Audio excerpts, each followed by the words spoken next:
My name is Brendan Harper, and I'd like to officially welcome you to the official launch of Songs and Poems by Paddy Harper. I've chosen this location of Drumcun Wolf Tones GA to launch my late father's work. Firstly, this is where my father used to exercise his guide dogs.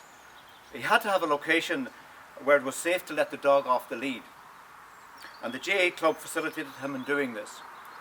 My late father and our family very much appreciated this gesture from the Wolf Tones Club. Secondly, my father was a lover of traditional music, and our family felt it fitting that the proceeds from the sale of this DVD and publications of his songs and poems should go to support Drumcun Wolf Tones GA Traditional Music Group. This is a group of over 40 young people learning a variety of musical instruments under the leadership of Catherine McMenamin. On the 31st of October 2018, a celebration concert was held in Omagh Library. This marked the publication 25 years previously, in 1993, of when my father launched a very successful book, Carrick in My Time, a social history of his local townland that went on to sell 3,500 copies.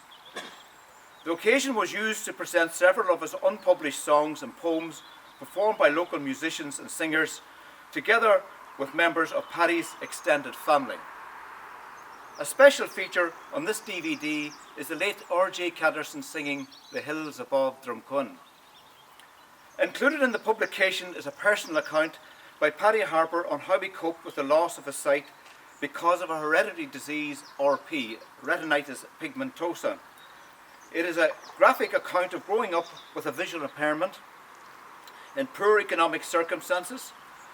He describes his struggle with night blindness and failing central vision in a moving, poignant, and sometimes humorous experiences in his 4 chapters titled When It Gets Dark Around My Feet. This is an accurate description of the difficulty a person with RP encounters in low light, at dusk, and poorly lit venues at night. Paddy goes on to describe what it's like for a person using a guide dog and the training involved. We have here a valuable insight for sighted people and for those who are blind or with poor sight, but above all, the transformation that a guide dog brings to the life of its user. In 1968, the GA Club was reformed in Drumcun under the name of John Mitchell's, the forerunner of Wolf Tones, and Paddy Harper also wrote a song about that event. So now I have great pleasure in introducing the first chairman of that revised club to officially launch this DVD and publication of Paddy Harper's songs and poems, Drumcun native and former headmaster of St. Joseph's Primary School, Peter McNulty. Thank you, Brendan. I am honoured to be here today to take part in this official launch of poems and songs by your late father. My mother was his home help for many years, often his scribe, and he was her caeler virtually every week for many years, so I knew him very well. The publication is a suitable companion for Carrick in My Time, but it's different. It could be rightly described as Paddy's autobiography, an account of his life living with a visual impairment as described by Brendan. Fostered at the age 4 with Kate and Barney Darcy, he was reared up in Carrick Street, and there, under the tutelage of Kate, his teacher, she taught him all he could and described everything that he couldn't see himself.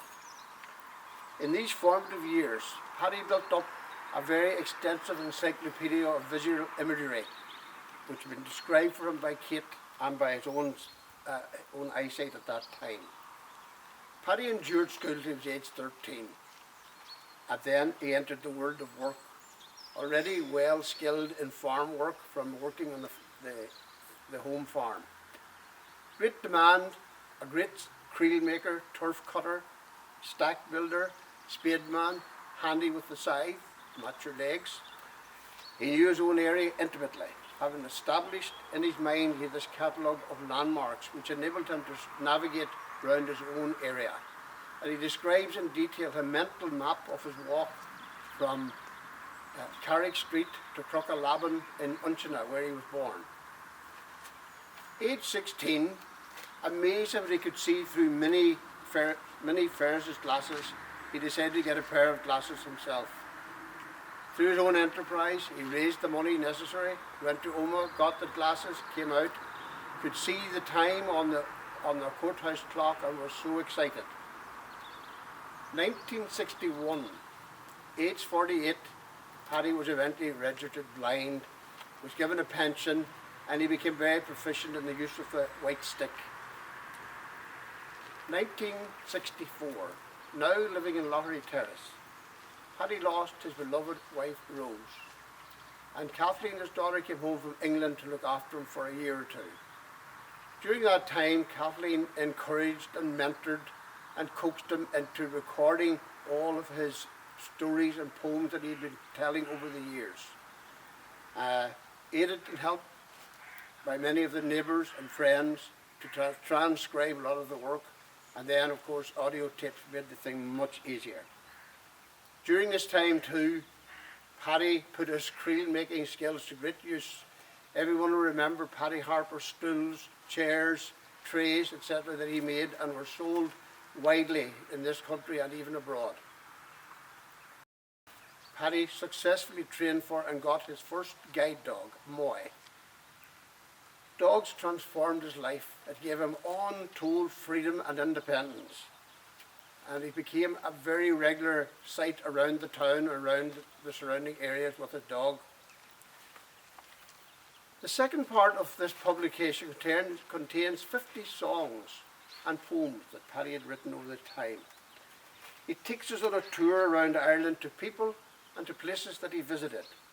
He takes us to the guide dogs in England and Scotland. Read through the titles and you'll have you turning the pages in anticipation. In essence, this is an extension of his story, illustrating his great interest in people, their places, their lives. He draws extensively on that encyclopedia of images that he built up when Kate Darcy was his teacher. He was a great people person, absorbed everything he told, asked questions, listened carefully. He could see these new places in his mind's eye and he put them away for future reference. In the first poem, we meet Pat Scully from Gortrush, our recently deceased community leader. I look at two powerful lines on the demolition of St. Patrick's Old Church, but you cannot demolish a memory or feelings that run deep in the heart. He takes us on pilgrimage to Knock with Bishop Daly, to Lourdes with Father Shields, or takes us to relive Pope John Paul's visit to Ireland. Remember Dopey the Whale, the septic tank. Now what could that be about? Buy the book, the DV, find out. In conclusion, I'd like to recite the last lines of his last poem. 4 lines of great beauty and poignancy. Adieu, adieu, sweet Mullockmore, once more I say adieu. When summertime it comes once more, I'll wander back to you. To stand above the grand old cliff and view the country o'er, for absence makes the heart grow fond, my lovely Mullockmore. This is Paddy's story, a story of indomitable spirit, a life spent in honest toil among good people. There's not a word of self-pity, not a word of recrimination, no divisions, just gratitude for a loving family and a supportive community, a genuine celebration. Paddy, it may have been dark around your feet, but in this publication your intellect shines as brightly as the stars that Kate Darcy described for you 100 years ago. Thank you to the Harper family for your foresight in capturing this oral legacy when Paddy was still with us. Thank you. I wish to thank Peter for performing this launch today. Also to Fionnuala McMenamin for her help in producing the video. This DVD, plus the publication of 50 songs and poems, is an opportunity to sample Paddy's humour and a record of events around Drumquin in the 60s, 70s and 80s, as well as events and people from Carrickmore to Greencastle to Gorton Knockmoyle and Omagh.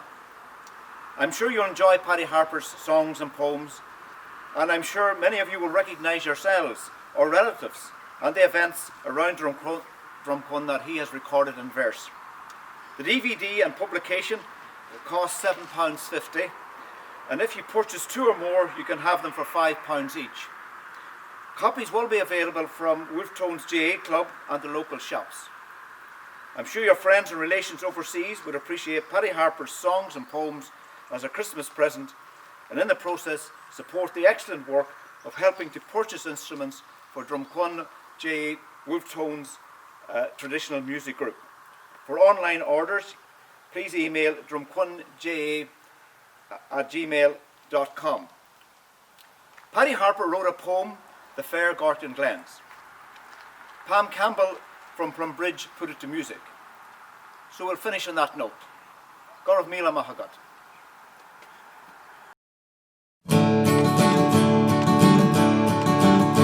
It was my own native birthplace, this beautiful spot, surrounded by the mountains and fern.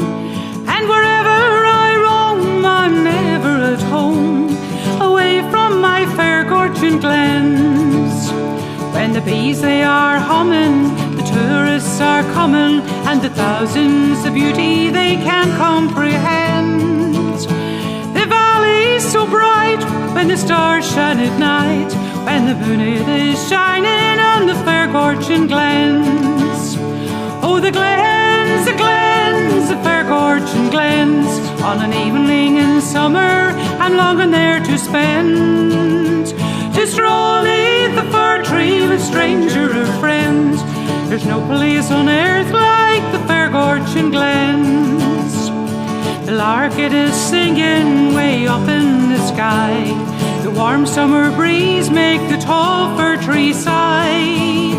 The sisters they whisper as they flow round the bend, as they make their way westward in the fair Gortin glens. Way up on the hillside to Loch you will see, the curlew is calling to tell you he's free. And the pheasant and wild deer will then be your friend, as you spend a fine evening in the fair Gortin glens. Oh, the glens, the glens, the fair Gortin glens. On an evening in summer, I'm longing there to spend, to stroll neath the fir trees with stranger or friend. There's no place on earth like the fair Gortin glens. Way up on the mountain you will see far away the hills of Tyrone, Bessie Bell and Mary Grey, and the sweet town of Gortin where the river does bend. And there's an optical illusion on the road to the glens. Poets will tell you of romance in the glens, where Kitty or Lizzie met lover or friend. And many happy families confide in their friends that their mama and papa once met in the glens. Oh, the glens, the glens, the fair Gortin glens. On an evening in summer, I'm longing there to spend, to stroll neath the fir trees with stranger or friend. There's no place on earth like the fair Gortin glens. There's no place on earth like the fair Gortin glens.